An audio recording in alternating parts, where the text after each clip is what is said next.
সম্প্রতি ঢাকা সহ দেশের বিভিন্ন এলাকায় ঘন ঘন ভূমিকম্প অনুভূত হওয়ায় বেড়েছে চিন্তা, তৈরি হচ্ছে আতঙ্ক।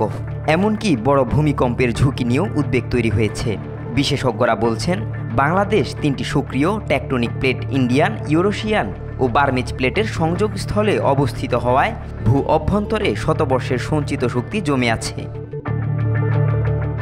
ঢাকা বিশ্ববিদ্যালয়ের ভূমিকম্প বিশেষজ্ঞ অধ্যাপক সৈয়দ হুমায়ুন আক্তারের মতে, সিলেট থেকে কক্সবাজার অঞ্চলের নিচে 8.2 থেকে 9 মাত্রার শক্তিশালী ভূমিকম্প হওয়ার মতো শক্তি আটকে আছে, যা লকজন এর কারণে দীর্ঘদিন ধরে বের হতে পারেনি।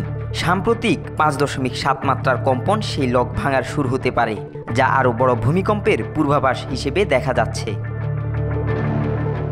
ঐতিহাসিকভাবে দেখা যায়, বাংলাদেশ অঞ্চলে প্রায় প্রতি 150 বছর পর বড় ভূমিকম্প ঘটে।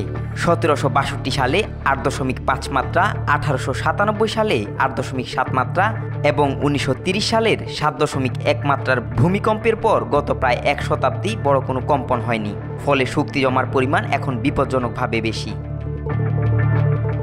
দেশের সক্রিয় ফল্টগুলোর মধ্যে ডাউকি ফল্ট, মধুপুর ফল্ট এবং চট্টগ্রাম সাবডাকশন জোন সবচেয়ে ঝুঁকিপূর্ণ হিসেবে চিহ্নিত।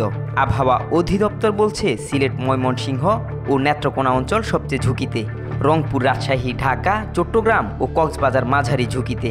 খুলনা ও সাতক্ষীরা তুলনামূলক কম ঝুঁকিপূর্ণ। রাজধানী ঢাকার ঝুঁকি আরও ভয়াবহ, কারণ শহরে প্রায় 21 লাখ ভবন রয়েছে, যার মধ্যে 6 লাখ 6 তলার বেশি এবং অনেকগুলোই বিল্ডিং কোড না মেনে নির্মিত। রাজুকের জরিপ অনুযায়ী মধুপুর ফল্টে 6.9 মাত্রার ভূমিকম্প হলে ঢাকায় প্রায় 8,65,000 ভবন ধসে পড়তে পারে।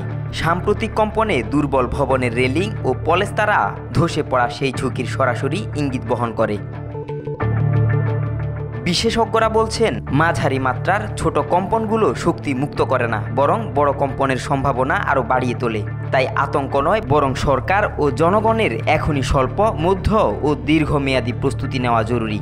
ভবনের পরীক্ষা, বিল্ডিং কোড প্রয়োগ, জরুরি উদ্ধার ব্যবস্থা উন্নয়ন এবং জনসচেতনতা বাড়ানোই বড় বিপর্যয় মোকাবেলার একমাত্র পথ। আব্দুল্লাহ আল নোমান, আজকাল।